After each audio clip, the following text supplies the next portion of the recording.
welcome to class, guys. I'll be taking you through today's session. As I promised, we'll be looking at the theory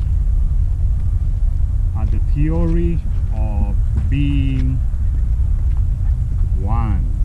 Okay, the theory of being one.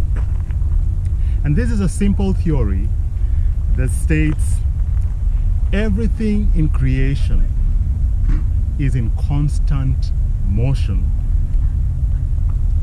towards and from one. Okay? Everything in creation is in constant motion. Okay? So the theory has got three major constructs. I won't even say major construct, there are others, but I'll mention the first three. The first one is that everything is in motion. Everything is in motion. Nothing is static. As long as something is created, or all creation is in motion. And this is very interesting because that includes consciousness. It includes your thoughts. So everything is in motion. Nothing is constant. They say the average human being has close to or over 5,000 thoughts in a day. So you can see even thoughts are not static. Everything is in motion. Okay? The second construct of the theory is that ideas are powerful. Ideas are powerful. Powerful. Okay? Ideas are powerful. Okay? So that is the second construct of our theory. And you can see here that even everything around you is an idea, really. Okay?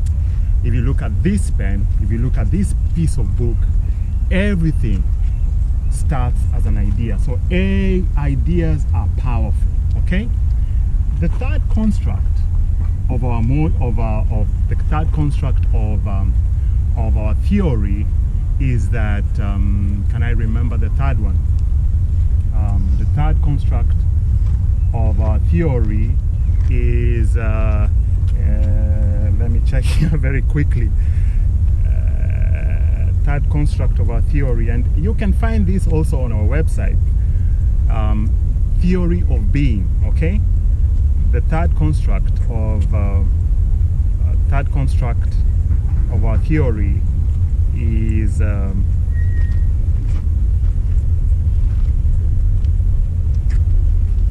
nothing in creation is linear. Nothing is linear. Nothing is linear. Okay? So these three ideas form the construct of our theory of being one. Okay? Everything is in motion. Ideas are powerful, and nothing in life, even your thoughts, nothing is linear. Everything dances. Everything dances. If you think he's going this way, it goes that way. You know? Even the river meanders. There's nothing in creation that is linear, including your thoughts. But everything moves towards one. Okay? So this is a very interesting theory. And remember, a theory is a phenomena. A theory is just a theory is an idea that tries to explain a phenomena. It's called a theory. Okay? So don't take it very personally. I welcome you to critique this theory. I welcome you to challenge this theory, because it's just a theory. It needs to be challenged. I welcome you to argue and even doubt the theory. because that's okay. Okay, so that is the general overview of the theory of being one. So let's go on, guys, to our first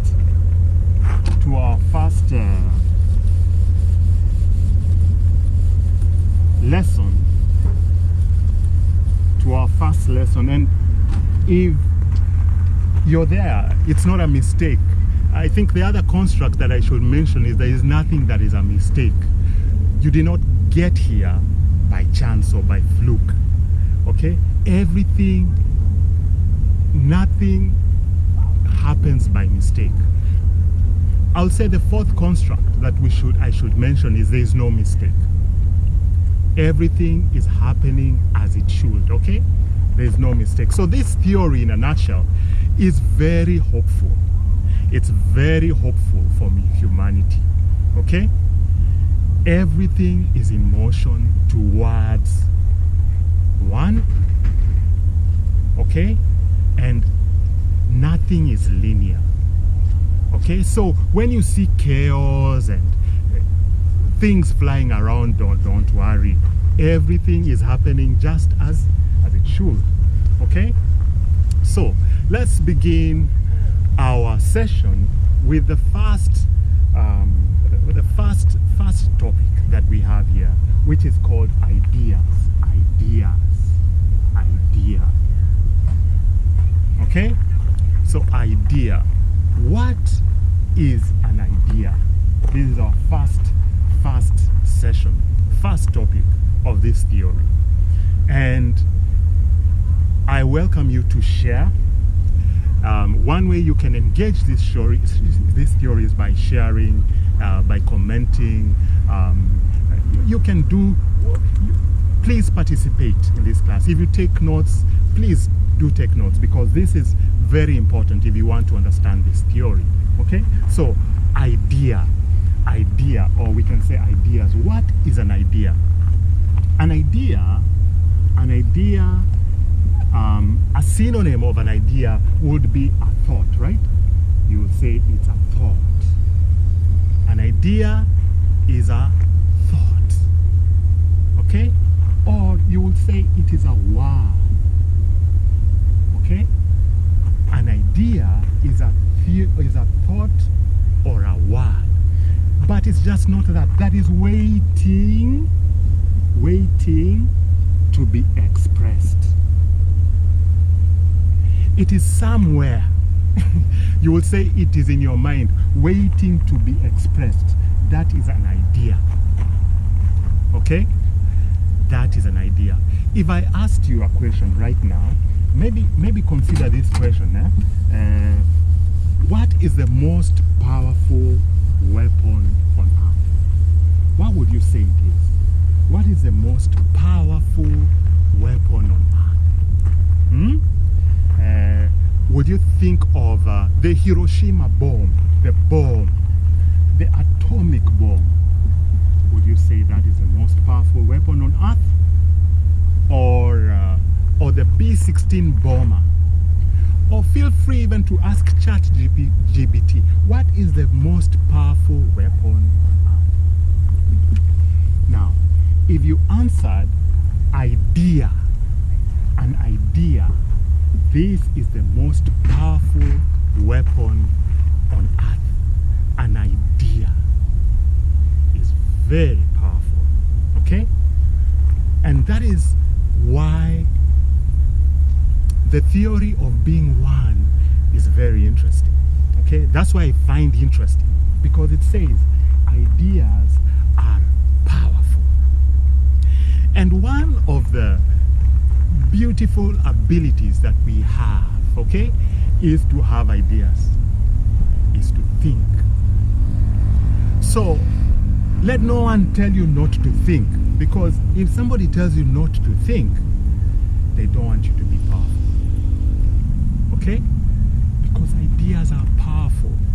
If somebody says don't speak, no, that is not a good person. They don't want you to be powerful. Because ideas and words are very powerful.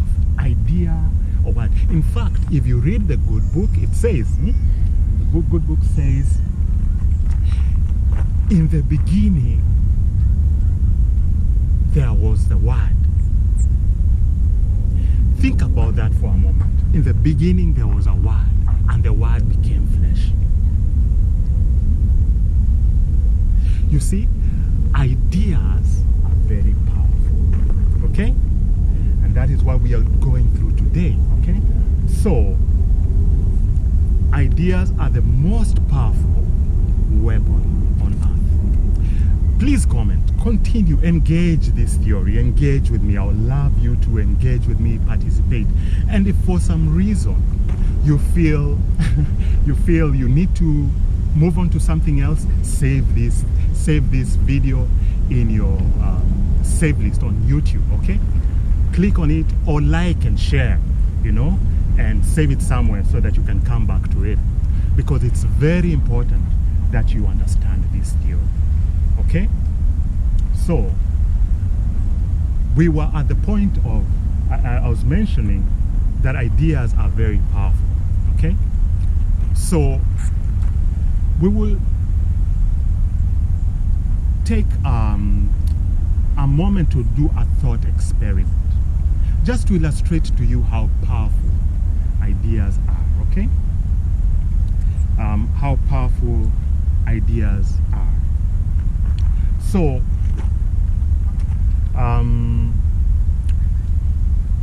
let's assume there's a character, and we'll call this character Tom, okay?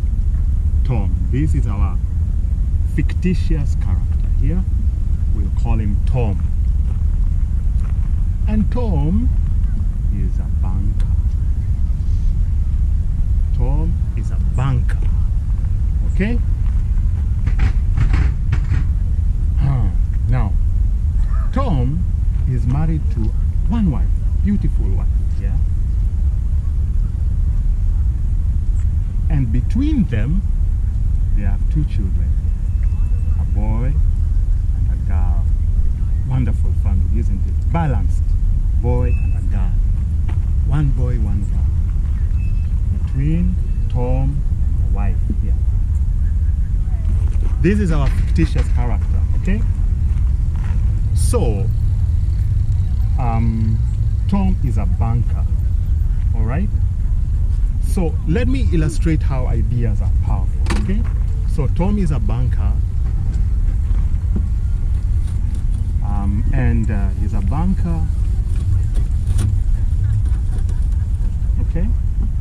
Married to one wife, and they have two children. Okay, so here we go. This is Tom's day. He wakes up at 6 a.m. or he tries. Every day he tells himself, I'll wake up at 6 a.m. He sets an alarm, does whatever he needs to do to wake up at 6 a.m. And if he wakes up late, he feels frustrated, he feels it's late, he needs to hurry, because he wakes up at 6 a.m. and goes to bed at 11 p.m. So in between 6 a.m. and 11 p.m., Tom does a number of activities. So we can say when he wakes up, he freshens up. Freshening up means brushing his teeth, taking a shower, many things, those freshening up activities, okay? He freshens up. At 7 a.m., the kids wake up, and now Tom does his duties as a father, okay? He has two kids.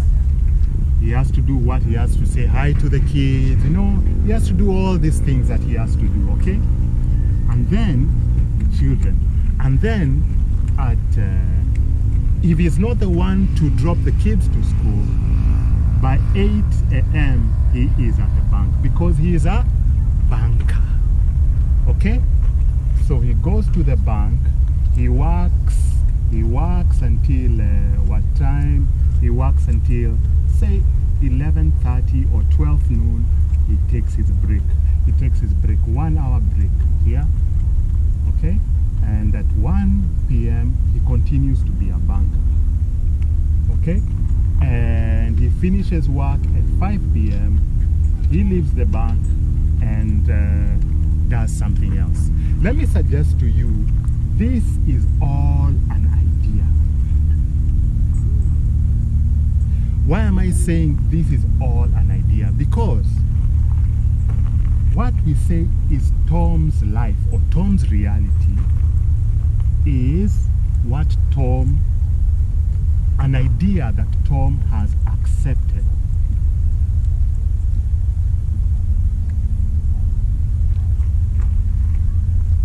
Tom is a banker and a father because it's an idea he has accepted.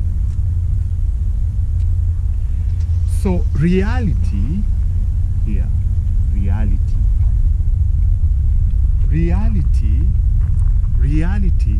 is an idea that you hold on to.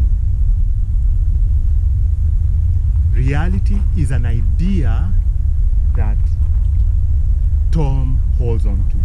Tom's reality is an idea that he accepts to hold on to. If he refuses to hold on to this idea of being a banker, he will stop being a banker. If he refuses to hold on to the idea that he's married to 1 wife and 2 children, he will move on and hold on to another reality. Now, this is why I'm saying ideas are powerful, because ideas do what? Ideas shape